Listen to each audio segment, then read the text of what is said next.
वल्लभ गिरिवरधारी गोपीजन वल्लभ गिरिवरधारी यशोदानंदन ब्रज जन रंजन यशोदानंदन ब्रज जन रंजन यमुना तीर बनचारी यमुना तीर बनचारी यमुना तीर बनचारी यमुना तीर बनचारी जय राधा माधव कुंज बिहारी जय राधा माधव कुंज बिहारी हरे कृष्णा कृष्णा कृष्णा हरे हरे हरे राम राम राम हरे हरे हरे कृष्णा कृष्णा कृष्णा हरे हरे हरे राम राम राम हरे हरे हरे कृष्णा कृष्णा कृष्णा हरे हरे हरे राम राम राम हरे हरे हरे कृष्णा कृष्णा कृष्णा हरे हरे हरे राम राम राम हरे हरे हरे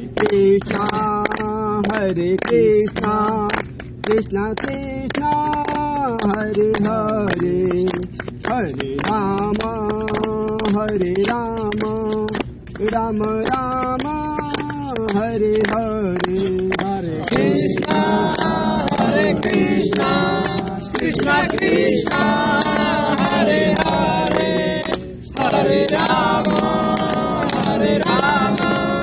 राम राम हरे हरे जय प्रभुपदा जय प्रभुपदा प्रभुपदा जय प्रभुपदा जय प्रभुपदा जय प्रभुपदा प्रभुपदा जय प्रभुपदा जय गुरुदेवा जय गुरुदेवा गुरुदेवा जय गुरुदेवा जय गुरुदेवा जय गुरुदेवा गुरुदेवा जय गुरुदेवा गौरनिष्ठ हरि बोल हरि बोल हरि बोल हरि बोल हरि बोल नित्य गौरा हरि बोल हरि बोल हरि बोल नित्य गौरा हरि बोल बोलिए श्री राधा माधव की जय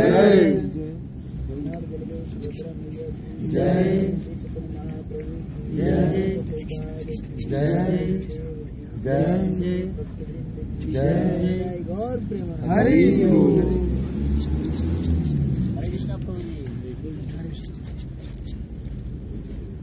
हरे कृष्ण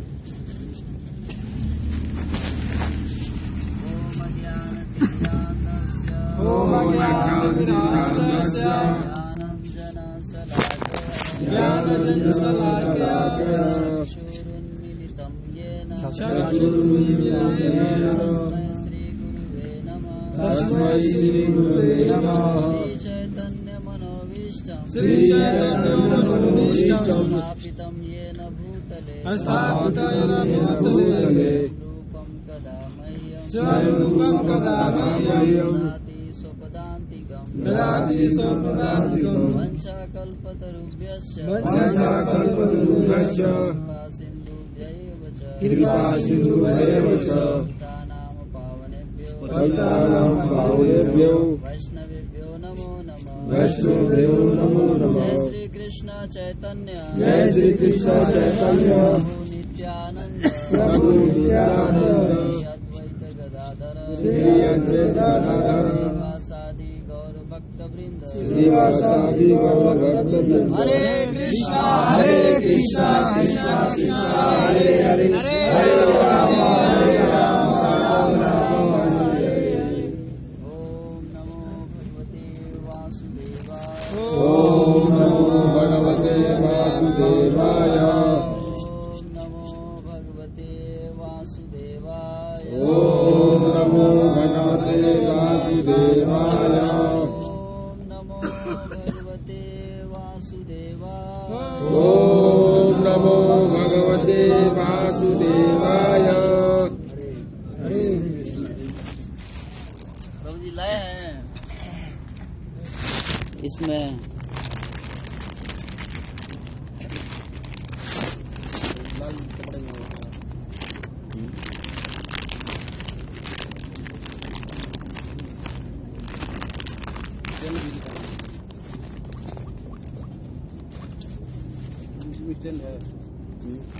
कोई प्रश्न नहीं है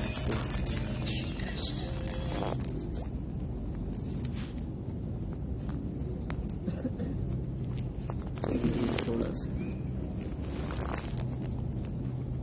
बैठो बैठो।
श्रीमद् भगवद गीता यथारूप अध्याय 7 श्लोक संख्या 15।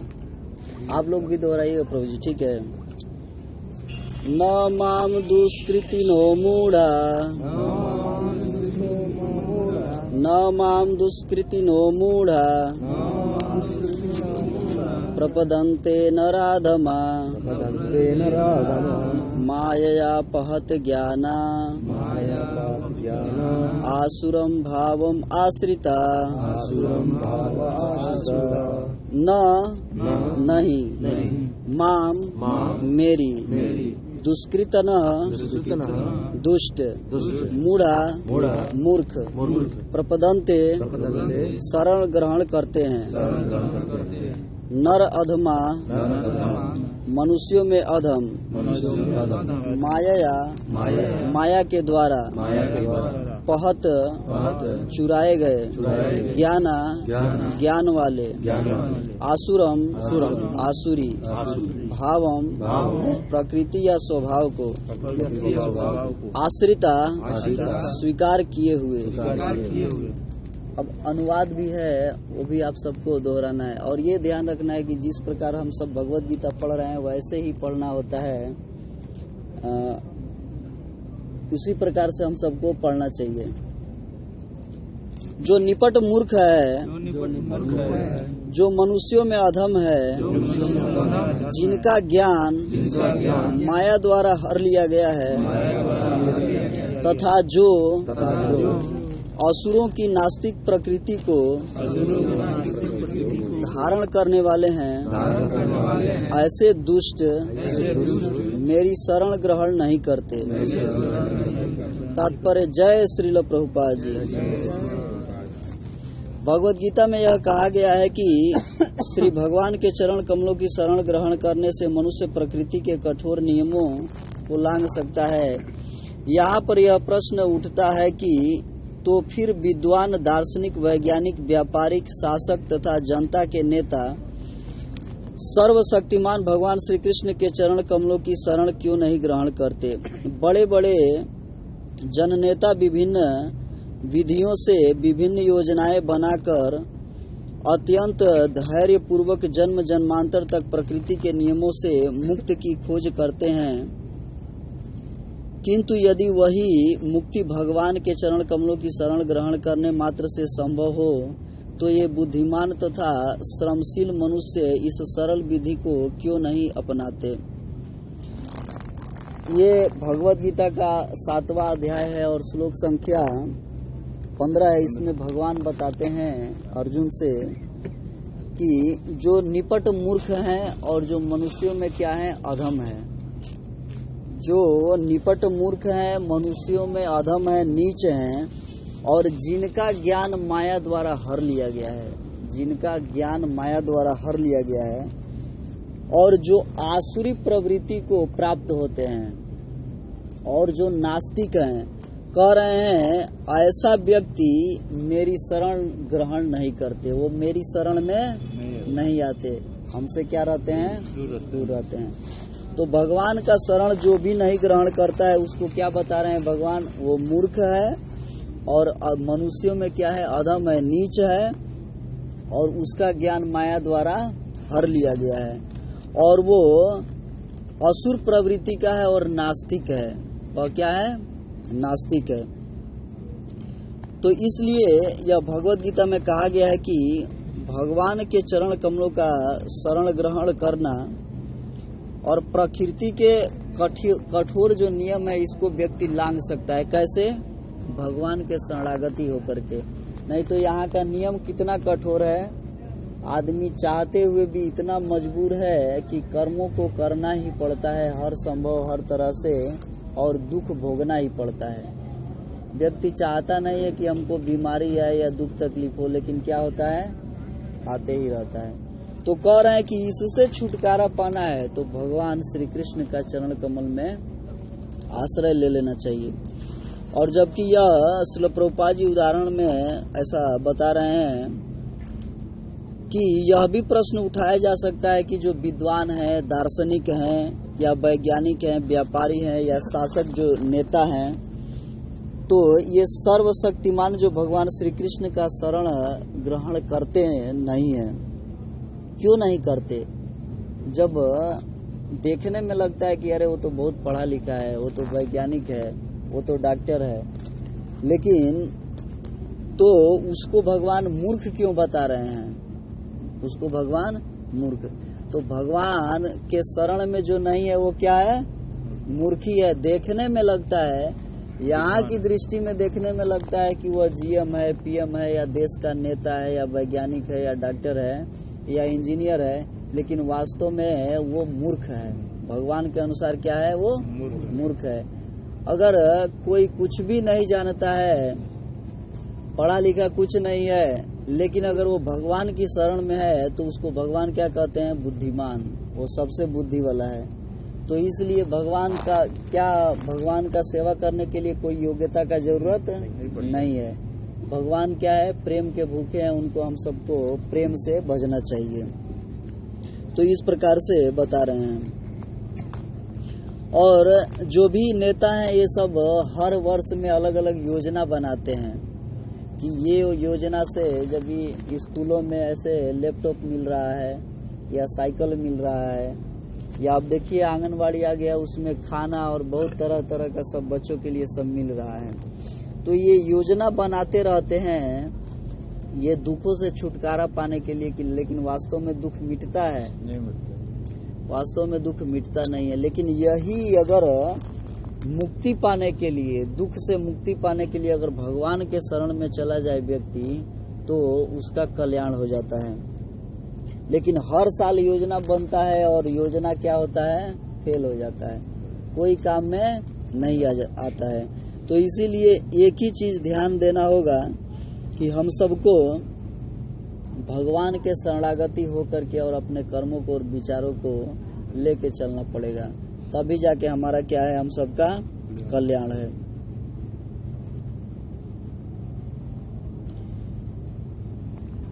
तो जो मूल शब्द है उसका अर्थ बताते हुए कह रहे हैं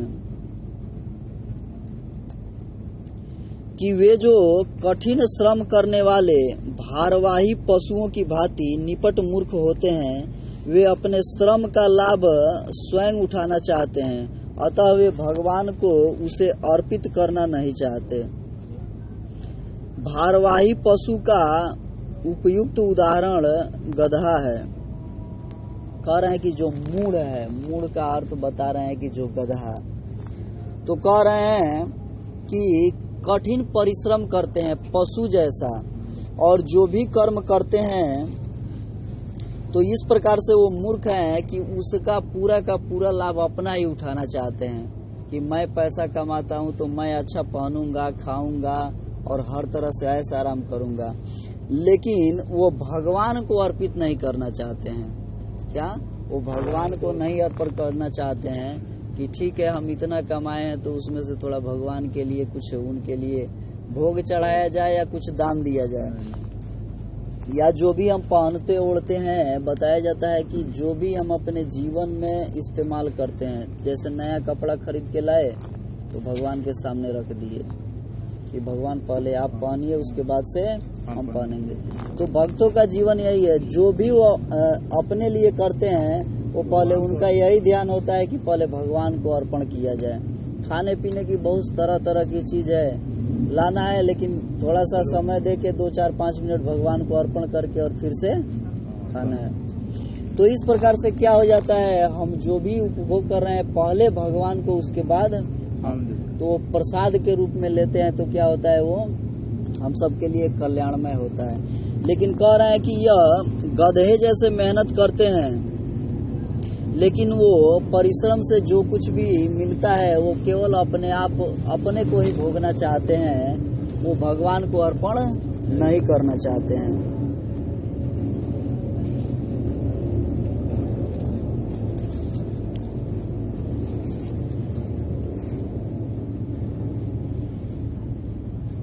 और गधा का उदाहरण दिए हैं श्रील प्रभुपाद जी, और भागवतम में भी वर्णन आता है कि जो भी जनता है वो दिन भर परिश्रम करता है, रात को सो जाता है और फिर सुबह में वही कार्य, और इस प्रकार से उसका जीवन बीत जाता है, लेकिन फिर भी समझ में नहीं आता है कि हम इतना कष्ट क्यों उठा रहे हैं। हमारे आने वाली इतनी पीढ़ी खत्म हो गई और सभी लोग सोचे कि हम ठीक कर देंगे, लेकिन किसी ने भी ठीक नहीं किया। अब हमारा नंबर आया है तो हम भी वही प्रयास कर रहे हैं कि अब हम जो है घर को अच्छा कर देंगे, लेकिन हमारा भी वही दशा होता है जो पहले उन लोगों का हो चुका है। तो इससे अच्छा है कि जब भगवान का शरणागति हो के कोई कार्य किया जाता है तो हम सबका क्या होता है, कल्याण होता है। तो इसीलिए बताया जाता है कि जो भी हमारे जीवन में घटित होता है, चाहे सुख आता है, दुख आता है, बीमारी आता है या किसी से झगड़ा मारपीट होता है, यह सब हमारे अपने कर्मों का ही फल मिलता है, इसका दूसरा कोई भागी नहीं होता। तो हम ये सब जो जीवन में भोग रहे हैं, ये क्यों भोग रहे हैं, ये पिछला भोग रहे हैं। जैसे हम फसल काटते हैं तो जब वो फसल रखे रहते हैं तो उसका जो अन्न होता है हम खाते रहते हैं पहले का, और इस समय जो बोए हैं उसको क्या करेंगे, आगे काटेंगे और खाएंगे। उसी प्रकार से हमने जो पिछला कर्म कर दिया है वही यहाँ पे भोग रहे हैं, और इस समय जो कर रहे हैं वो अगले में मिलेगा। तो ये ध्यान देना है कि जब हम इसी समय इस प्रकार से दुखी हैं, तकलीफ में हैं, पहले जरूर कुछ गलती हुआ है, तो इसलिए इसमें क्या करना चाहिए, सुधारना चाहिए। और जिसने पिछले में अच्छा किया है तो उसका देखिए घर पर बहुत पैसे वाला है और हर तरह से सुखी संपन्न है, लेकिन वह एक लापरवाही कर देता है, उसका गलत फायदा उठाता है। पिछला वो बहुत दान पुण्य किया है और बहुत अच्छा से पालन किया है तो उसको ऐसा संपत्ति और हर तरह से मिल रहा है, सुख सुविधा, लेकिन इस समय ये जन्म में क्या कर रहा है, अपने कर्मों को खराब कर दे रहा है। इसके लिए अगले में क्या होगा, उसको तकलीफ झेलना पड़ेगा।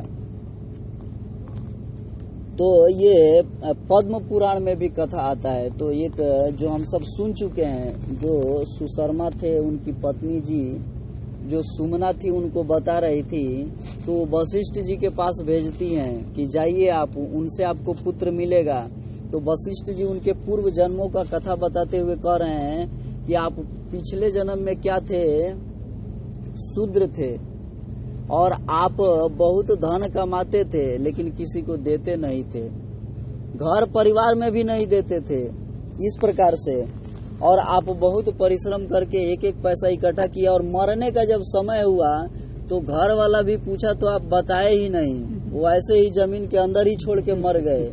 और इसीलिए आपको इस समय धन का लिए आपको धन नहीं मिल रहा है आपको, और आपको संतान भी नहीं मिल रहा है, आपको संतान भी नहीं है।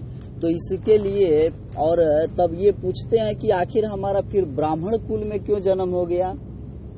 तो वशिष्ठ जी बताते हैं कि एक बार आपने क्या किया था, एक साधु महात्मा आ गए थे जो आपसे ठहरने के लिए पूछे थे, तो आपने बहुत खुशी से उनको ठहरने के लिए जगह दिया था और उनको खिलाया पिलाया था और अच्छे से दान दक्षिणा दे करके विदा किया था।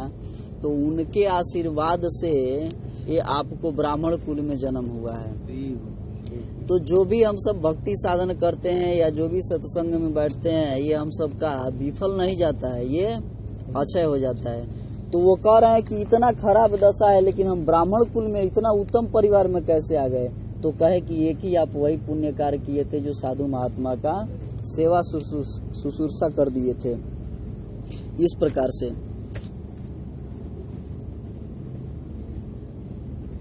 तो कह रहे हैं ये जो गधे का उदाहरण देते हुए कि वह घास से पेट भर कर संतुष्ट रहता है, अपने स्वामी से मार खाने के भय से केवल कुछ घंटे सोता है, और गदही से बार बार लात खाने के भय के बावजूद भी अपनी काम तृप्ति पूरी करता है। ये एकदम ऐसा उदाहरण दे रहे हैं, कह रहे हैं कि जो गधा है ये मेहनत करता है, और किसके लिए, अपने स्वामी के लिए। इसको कुछ मिलता नहीं है, इसको उस मेहनत के बदले में इसका स्वामी क्या करता है, केवल थोड़ा सा घास और पानी दे देता है, और इसके लिए वो रात में थोड़ा ही सो पाता है मालिक के डर से कि हमको मारेगा। और देखिए गधा कितना परिश्रम करता है, और जो भी ढोता है उसका नहीं होता है, वो दूसरे किसी का है, लेकिन मालिक उसके बदले में उसको क्या दे देता है, थोड़ा सा घास और पानी दे देता है, और उसी पे इतना मेहनत करता है। और कह रहे हैं कि जो गदही है उसको लात मारती है, लेकिन काम इच्छा से फिर भी बार बार उसके पास वो जाता है। तो इसी प्रकार से इस कलयुग में सभी जनता का ये हाल है, इस प्रकार से कि स्त्रियों के लिए, लड़कियों के लिए कोई कोई अपना जान तक दे देता है, जहर खा लेता है, जल जाता है, नदी में कूद जाता है, मतलब प्राण निकाल देता है। और भगवान बताते हैं, भगवान श्री कृष्ण अर्जुन को धर्म का उपदेश देते हुए कहते हैं महाभारत में कि अगर कोई व्यक्ति अपने सगे संबंधी का हत्या करता है, उससे बड़ा पाप लगता है जो आत्महत्या करता है, जो अपने आप को ही मारता है। तो इस प्रकार से आत्महत्या क्या है, सबसे बड़ा पाप है, उससे बड़ा पाप कोई नहीं है। तो इस प्रकार से कह रहे हैं, और कह रहे हैं कि कभी कभी गधा कविता करता है और दर्शन बघारता है, किंतु उसके रेंगने से लोगों की शांति भंग होती है। कह रहे हैं कि जो गधा है वो कभी कभी गाता भी है, लेकिन गाता है तो वो अपने आवाज में रेंगता है, और रेंगता है तो क्या होता है, उससे दूसरों की शांति है वो क्या होती है, भंग होती है। वैसे ही कोई कोई जो नास्तिक प्रवृत्ति वाले हैं या जो मूढ़ व्यक्ति हैं, मूर्ख हैं, तो वो सोचते हैं कि हम ही जो बोल रहे हैं, कह रहे हैं वो अच्छा है, दूसरा कोई कहता है वो अच्छा नहीं है। इसलिए सकाम कर्मियों की है जो यह नहीं जानते कि वे किसके लिए कर्म करते हैं, वे यह नहीं जानते कि कर्म यज्ञ के लिए है। जो सकाम कर्मी है, केवल अपने कर्म के लिए, अपने इंद्रिय तृप्ति के लिए कर्म करते हैं, वह यह नहीं जान पाते कि जो कर्म है यह किस लिए है, ये कर्म एक यज्ञ है, कर्म यज्ञ के लिए है। तो इसीलिए कहा गया है कि अर्थ, धर्म, काम और मोक्ष। अर्थ आना चाहिए, धन आना चाहिए, धन कमाना चाहिए, तो किसके लिए? अर्थ, धर्म, धर्म के लिए। जब पैसा आए तो पैसे से क्या होना चाहिए? धर्म होना चाहिए। और जब धर्म भी होने लगेगा तो काम, जो भी इच्छा है उसकी पूर्ति होने लगती है। और जब सब चीज सुलभ हो जाता है, मिलने लगता है, तो उससे क्या इच्छा करना चाहिए? मोक्ष, भगवान के धाम जाने के लिए तैयारी करना चाहिए। तो इस प्रकार से ये जो श्रील प्रभुपाद जी हैं, ये बहुत लंबा व्याख्या करते हैं इसका। तो इसी प्रकार से कह रहे हैं कि जो मतलब निपट मूर्ख हैं, जो मनुष्यों में अधम है, नास्तिक प्रवृत्ति के हैं, वो हमारी शरण में नहीं आते। और इसीलिए उनको बार बार क्या होना पड़ता है? हमेशा नीच योनि में जन्म लेना पड़ता है और उसमें अपार कष्ट भोगना पड़ता है। तो जो कुछ भी होता है उसके पीछे कुछ ना कुछ कारण रहता है, ऐसे नहीं होता है। चाहे कीड़े का जन्म मिला हो, पशु पक्षी का मिला हो, या पेड़ पौधे का या घास का मिला हो, ये ऐसे ही नहीं, कर्मों के हिसाब से सब मिलता है। श्री श्री भगवद गीता ग्रंथ राज की जय। गौर प्रेमानंद।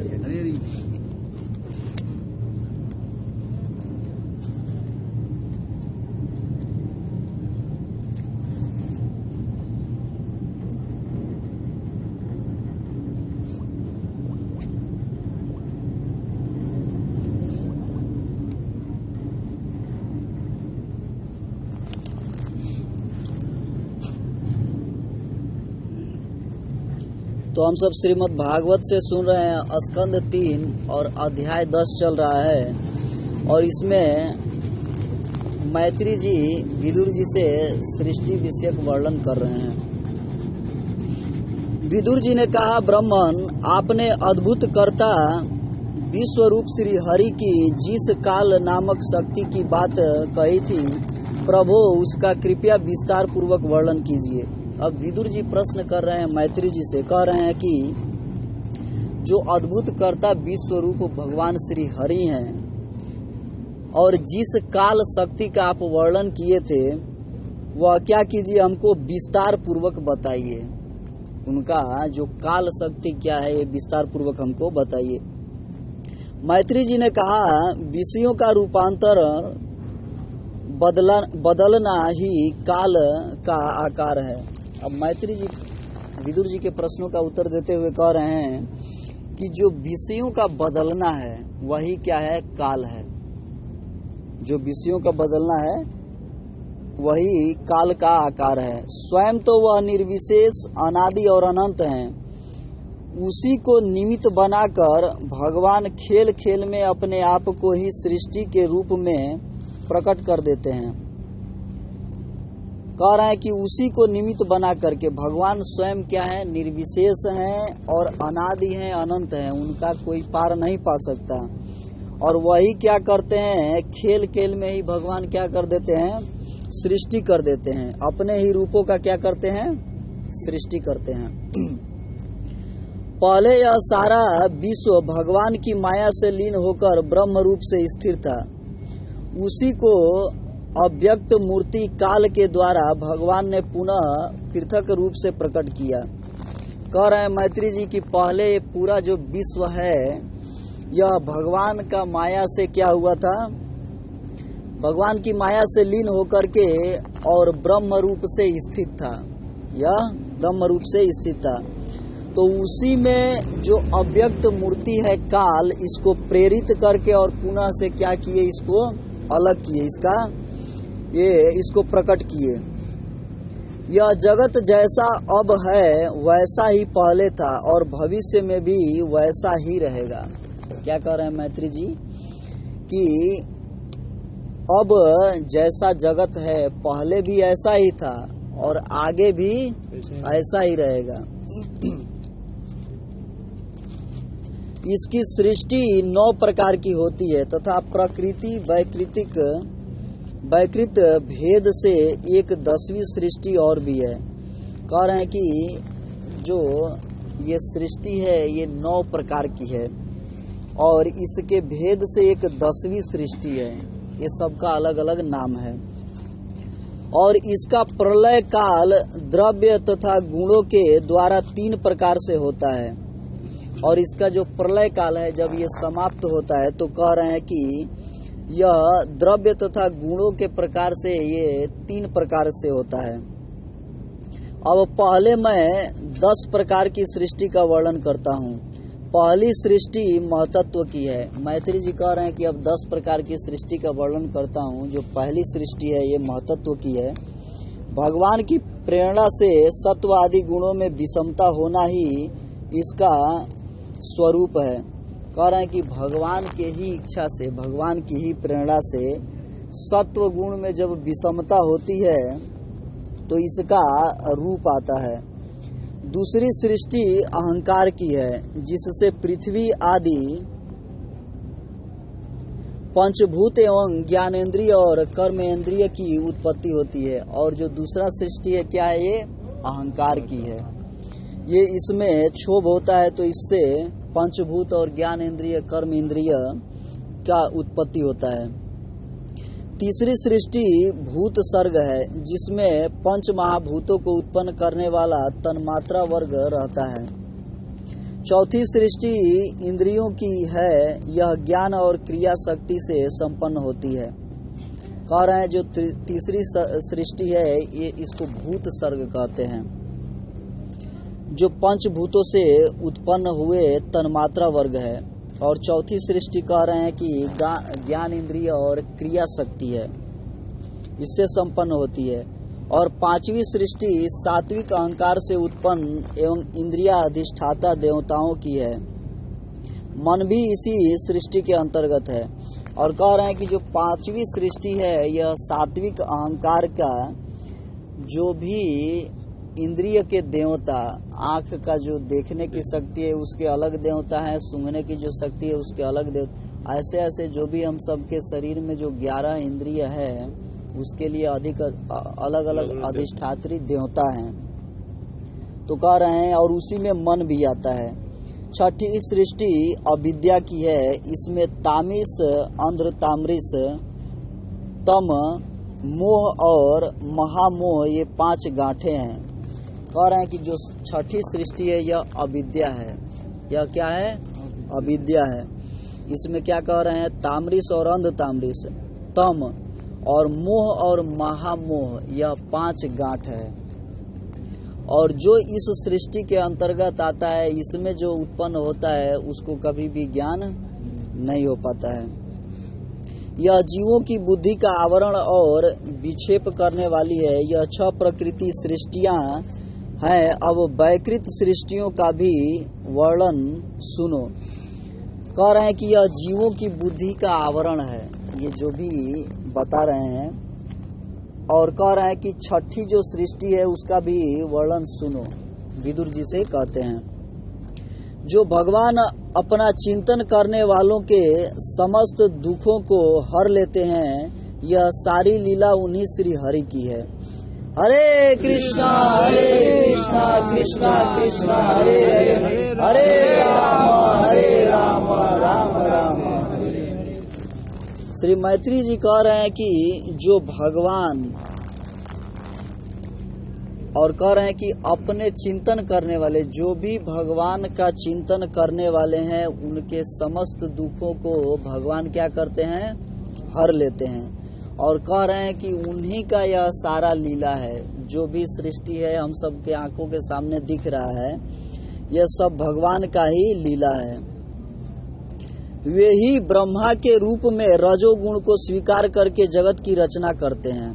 मैत्री जी क्या कह रहे हैं कि भगवान ही ब्रह्मा के रूप में अपने को रजोगुण स्वीकार करके और जगत की क्या करते हैं, रचना करते हैं। और 6 प्रकार की प्राकृतिक सृष्टियों के बाद 7वीं प्रधान वैकृत सृष्टि इन 6 प्रकार के यथावर वृक्षों की होती है। कह रहे हैं कि जो छठी प्रकार की प्राकृतिक सृष्टि है यह सात्विक वैकृत सृष्टि है। यह कह रहे हैं कि स्थावर वृक्ष की होती है। उसका नाम गिना रहे हैं, जैसे वनस्पति, औषधि, लता, त्वक्सार, विरुद्ध और द्रुम। इनका संचार नीचे जड़ से ऊपर की ओर होता है। कह रहे हैं कि इनका जो संचार है बढ़ा हुआ है, नीचे से ऊपर की तरफ ये बढ़ता है। इनमें प्रायः ज्ञान शक्ति प्रकट नहीं रहती।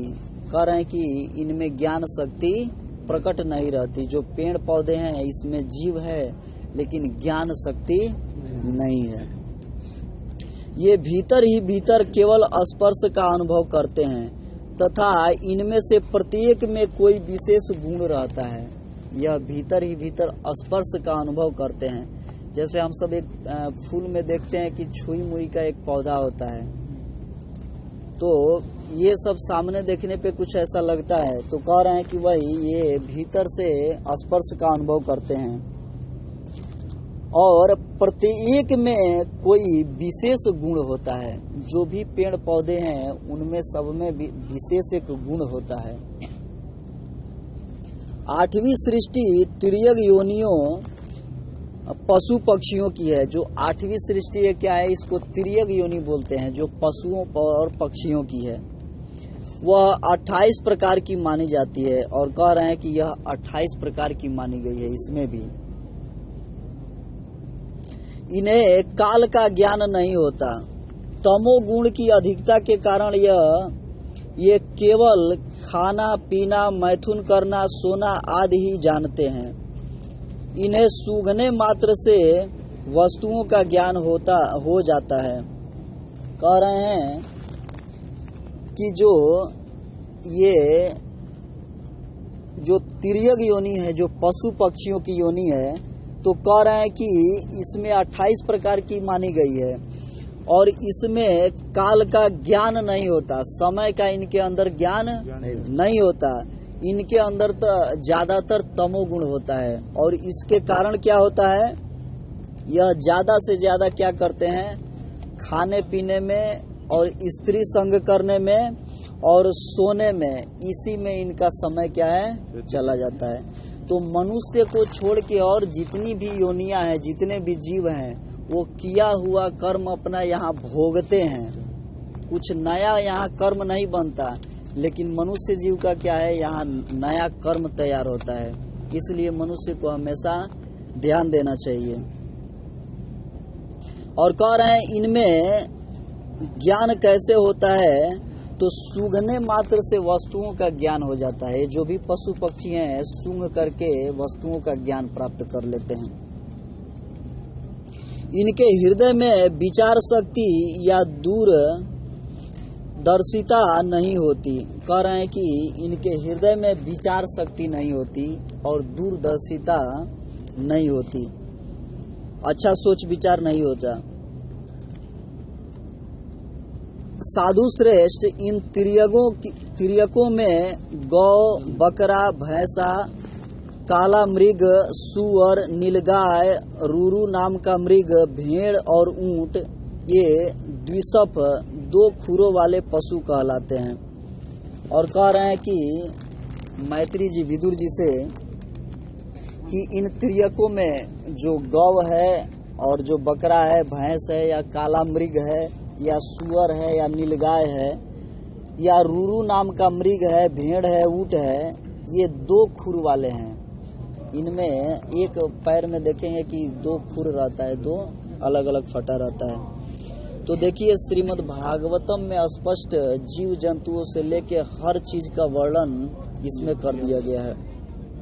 इसके लिए जब हम सब भागवत सुनेंगे तो हर चीज का क्या होता है, इसमें ज्ञान होता है। और सबसे महत्वपूर्ण बात है कि जब ज्ञान होता है तो सब कुछ ये कौन कर रहे हैं, सब चीजों के मालिक कौन है, कौन ये उत्पन्न कर रहे हैं, उन भगवान के विषय में हम सबको ज्ञान होता है। गधा, घोड़ा, खच्चर, गौर मृग, सर्प और चमरी, ये एक सप 1 खुर वाले हैं। कह रहे हैं कि जो गधा है, घोड़ा है, खच्चर है और गौर मृग है, यह इनके 1 खुर होते हैं। अब 5 नख वाले पशु पक्षियों के नाम सुनो।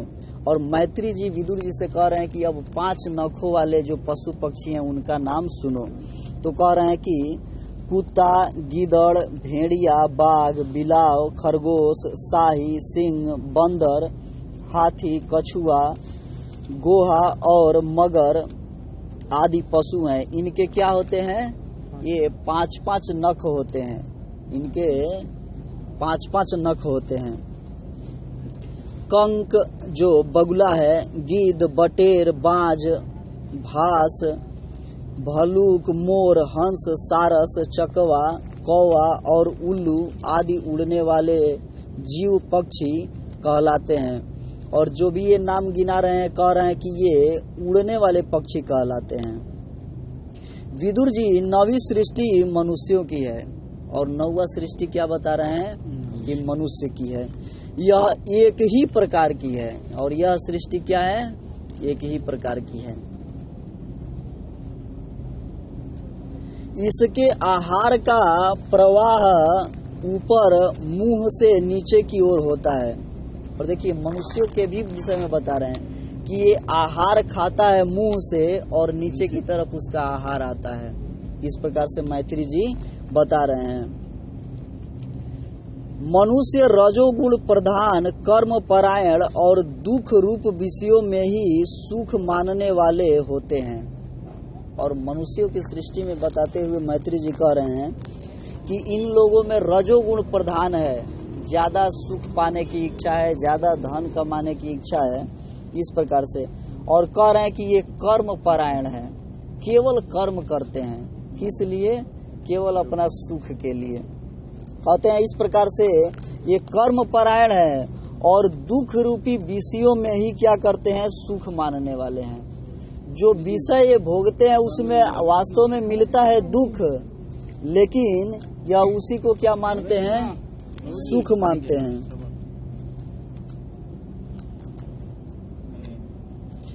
स्थावर, पशु पक्षी और मनुष्य ये तीनों प्रकार की सृष्टियां तथा आगे का कहा जाने वाला देव सर्ग वैकृत सृष्टि है तथा जो महतत्व आदि रूप वैकारिक देव सर्ग है, उसकी गणना पहले प्राकृत सृष्टि में की जा चुकी है।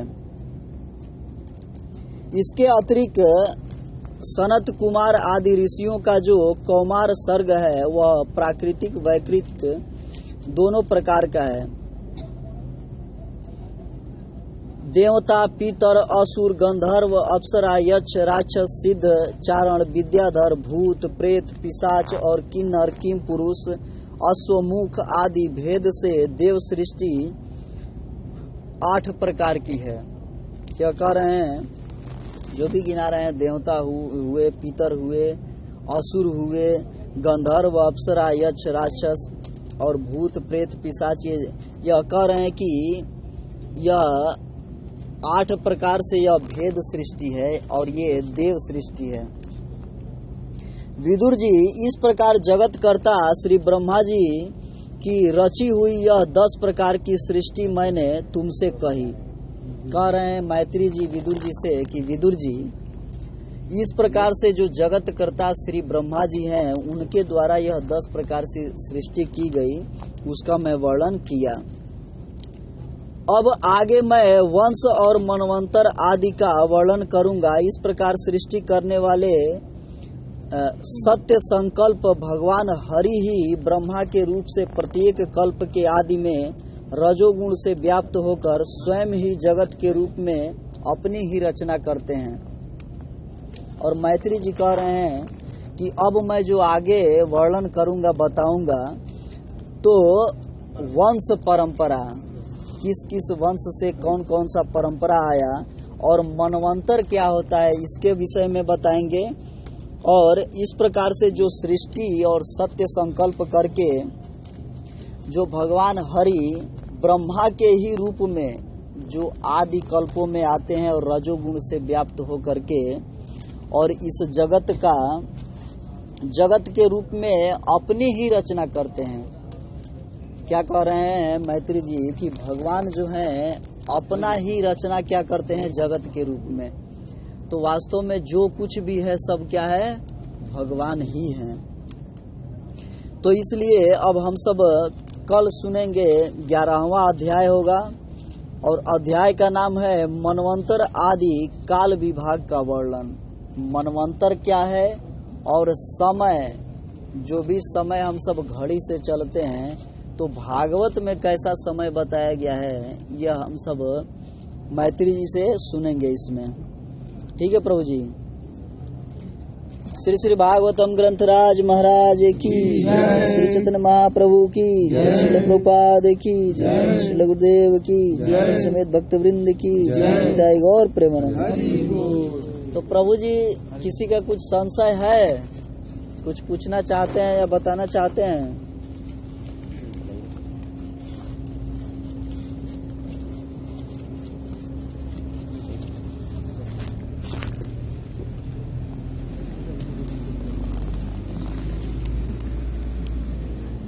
अभी जो माला करते हैं, जैसे बीच में कोई काम आ जाता है, जैसे 2 माला कर लिया, हमें 8 माला करना है, बीच में कोई काम आ जाता है तो फिर बाद में कर सकते हैं माला?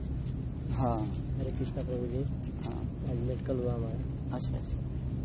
अब थोड़ा चाची का कभी कभी दिमाग चेंजिंग हो जा रहा है, अपने बच्चे सब को पहचानते नहीं है, कभी बोलते हैं कि तुम लोग कौन हो, ऐसा कभी होता है। वही थोड़ा प्रार्थना उनको लिए हो जाएगा तो सही। ठीक।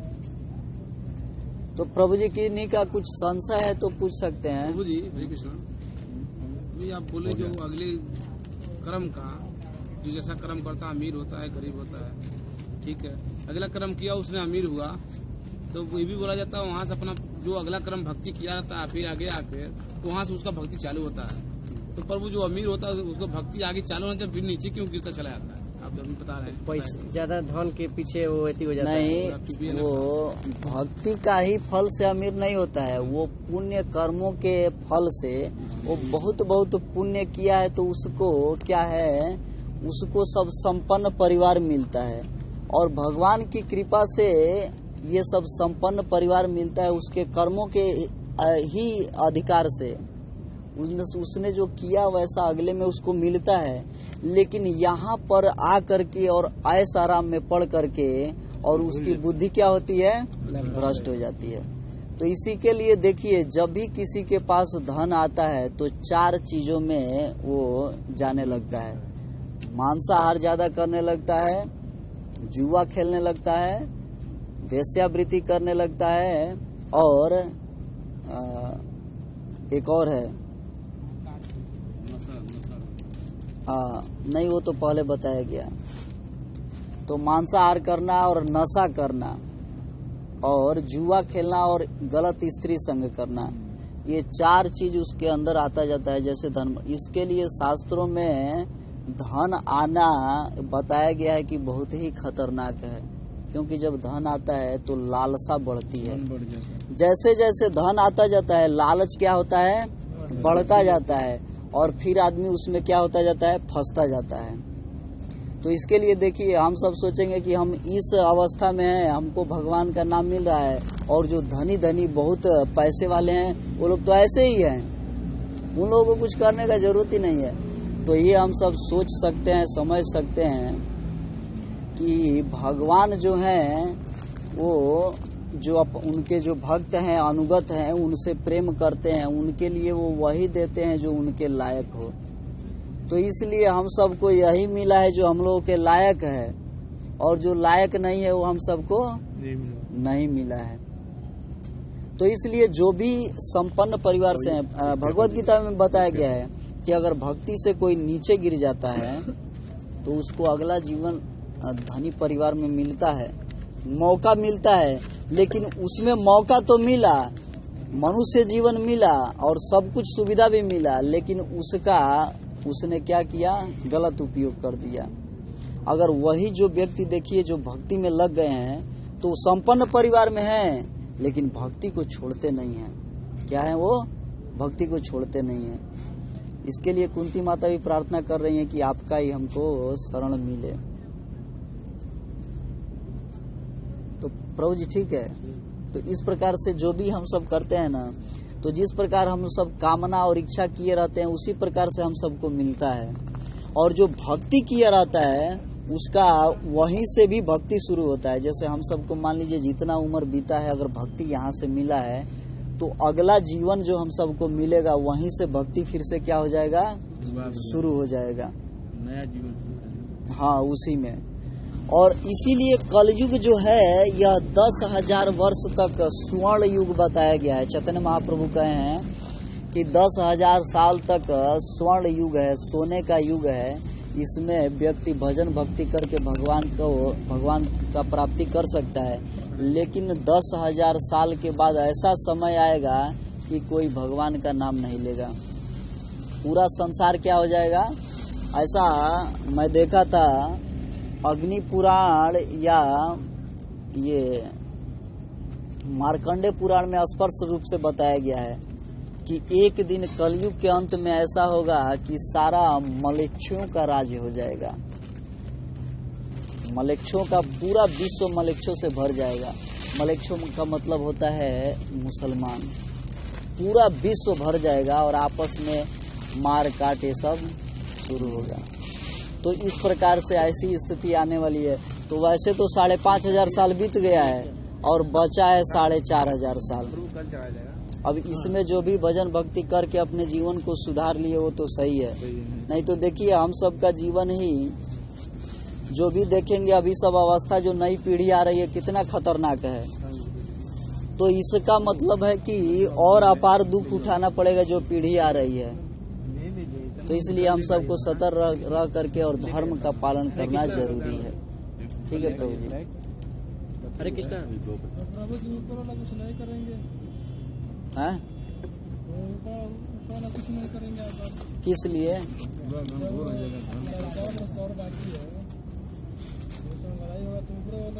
कितना बाकी है?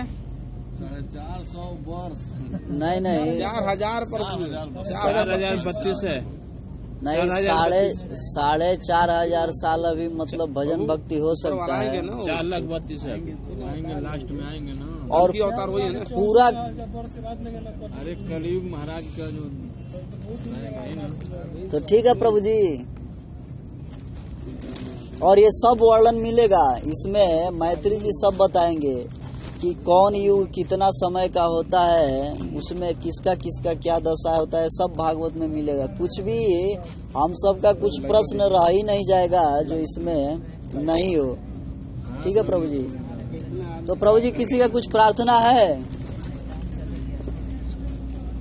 तो ये प्रभु जी का कुछ घर पे समस्या है, इनके लिए हम लोग भगवान से प्रार्थना करेंगे समस्या ठीक हो जाए। अच्छा।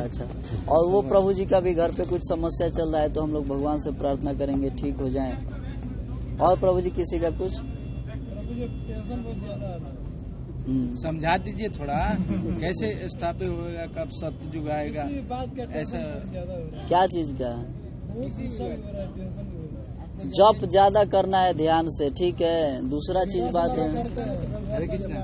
हाँ ये बहुत सही है। ठीक है। और प्रवचन ज्यादा सुनना चाहिए। ठीक है। प्रवचन ज्यादा सुनना चाहिए और ज्यादा टेंशन लेने का जरूरत नहीं है, क्योंकि हम जब नहीं थे तो भी दुनिया चल रहा था और जब नहीं रहेंगे तो भी चलेगा। तो नारद जी एक बार डांटते हैं ना वो किनको, युधिष्ठिर महाराज को। जब धृतराष्ट्र जी और विदुर जी और गांधारी चले जाते हैं घर छोड़ करके, तो वहीं पे बहुत दुखी हो जाते हैं। कौन? युधिष्ठिर महाराज कि अरे हमारे चाचा जी चले गए, वो अंधे थे, उनको कौन देखभाल करेगा, यहाँ रहते थे तो अच्छा भीम जी सेवा करते थे। तो नारद जी वहीं पे आते हैं और कहते हैं कि तुम ही ये संसार का ठेका लिए हो। जो भगवान जो सबको बनाए हैं वो सबको खाना देते हैं, तो उनका चिंता मत करो, छोड़ दो। वो गए हैं और जा करके वो बहुत अच्छा करेंगे, उनको तपस्या करेंगे और उनको भगवान की भक्ति भगवान प्राप्त होंगे। ठीक है। सब जाके जो है युधिष्ठिर महाराज क्या हुए? स्थिर हुए। तो देखिए समाज में सब उथल पुथल होता ही रहेगा, क्योंकि यह क्या है? दुखालय है। किसी को देखिए घर परिवार में एक ही देखने वाला है, उसी का मृत्यु हो जाता है। तो यहाँ पे कब क्या किस समय क्या हो जाएगा कोई भरोसा इसका नहीं है। क्या कर रहे हैं प्रभु जी? तो इसलिए यहाँ कोई भी स्थित नहीं है। तो कब, जैसे अब हर देश में क्या देख रहे हैं कि खतरा है, कौन किस देश पे बम फेंक दे, कहाँ लड़ाई हो जाए। भगवान चाहिए तबन बम फेंकी हुई जब पास बड़ी वहीं पे कोई है। प्रभु जी हम सुने थे एक आदमी से कि आज से 450 बरस पहले कोई व्यक्ति ने ऊपर से आकर सवारी हुआ था कि मोदी नाम का एक आएगा इंडिया में मंत्री पीएम मोदी, वो भी सुधार करेगा। तो बोले लगता है वो सही हो गया प्रभु है। ये बात तो आप भी बोल सकते हैं। हाँ? मानिए प्रभु आपकी बीवी है, हमने बोल दिया आपकी बीवी को लड़का होगा, वो प्रभु बोल दिया आपकी बीवी ने लड़की होगा, तो हम तो एक सत्य होना ही है। ठीक, उनको नहीं मानेंगे, आप मेरे को मानेंगे, मेरे में उनको मानेंगे। देखिए, लोगों को चल रहा है, दुनिया भर की बात नहीं सुनना चाहिए, नहीं देखना चाहिए। अपना ये शास्त्र देखिए प्रभु। शास्त्रों में क्या लिख दिया गया है वही देखना है, सुनना है, याद करना है। और बाकी का चीज हम याद करेंगे और सुनेंगे तो क्या होगा, ये तो हम भ्रम में रहेंगे। प्रमाणित है ये शास्त्र, क्या है, प्रमाण है और भगवान का ही ये। तो ठीक है प्रभु जी, सभी भक्तों के घर परिवार के स्वास्थ्य के लिए हम लोग भगवान से प्रार्थना करेंगे, सबका स्वास्थ्य ठीक रहे। और उनके लिए भी प्रार्थना किया जाएगा जिनको भगवान का नाम नहीं मिला है, उनको भी भगवान का नाम मिले। हम लोग भगवान से 3 बार प्रार्थना करेंगे। हरे कृष्णा कृष्णा कृष्णा हरे हरे, हरे राम राम राम हरे हरे, हरे कृष्णा कृष्णा कृष्णा हरे हरे, हरे राम राम राम हरे हरे, हरे कृष्णा कृष्णा कृष्णा हरे हरे, हरे राम राम राम हरे हरे। हरे कृष्ण महामंत्र की, हरे कृष्ण महासंकीर्तन यज्ञ की, कलिनाम पावन संकीर्तन यज्ञ की, श्री चैतन्य महाप्रभु की, श्रील प्रभुपाद की, श्रील गुरुदेव की, समेत भक्त वृंद की, निताई गौर प्रेमानंद। हरे कृष्ण प्रभु जी। तो प्रसादम बोल दिया है ना प्रभु जी। तो जिनको समय है प्रसादम यहाँ ले सकते हैं, लेट हो रहा है तो जाके रूम पे ले सकते हैं। लेकिन ध्यान रखिए, बहुत अच्छा प्रसंग आया है सृष्टि के वर्णन का, तो आते रहिए प्रभु जी और नए भक्तों को भी लेके आइए।